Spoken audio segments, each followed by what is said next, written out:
మొన్న ఉగాది పండుగ నాడు హుజూర్ నగర్లో సన్నబియ్యం పథకం షాల్ చేసి 10 మందికి బియ్యం ఇస్తే నిన్న తెలంగాణ అంతటా రేషన్ దుకాణాలలో సన్నబియ్యం ఇచ్చుడు షురూ చేసిర్రు.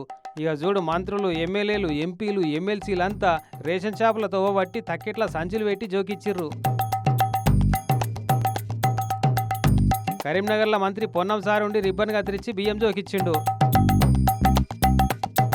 అటు నల్లగొండల సన్న బియ్యం ఇస్తేందుకు మంత్రి కోమటిరెడ్డి సార్ అయితే ఏకంగా హెలికాప్టర్ వేసుకొని పోయిండు. పట్నం పటాన్చేరు నాయికోటి బస్తీల అక్కడి ఎమ్మెల్యే గూడెం మైపాల్ రెడ్డి సార్ కూడా సన్నబియ్యం జోకిచ్చి గిట్లా అనుకొచ్చిండు. ఇక అటు ఆసిఫాబాద్ ఎమ్మెల్యే కోవ లచ్చమక్క కూడా సన్నబియ్యం పంపిణీ పథకంలో పాలు పంచుకొని గిట్లా ఇచ్చుడు మంచిగానే అనిపిస్తుంది, కానీ రీసైకిల్ చేసిన బియ్యం కాకుండా ఒరిజినల్ సన్న బియ్యమే ఇయ్యాలి, అది కూడా 3 వద్దుల మురిపం కాకుండా ఎప్పటికిట్లా నడిపియాలని మాట్లాడింది. రేషన్ షాపులలో సన్న బియ్యం ఇస్తున్నారట అంటే చాలా మందికి ఇచ్చేదాకా నమ్మకమే కలగలేనట్టుంది.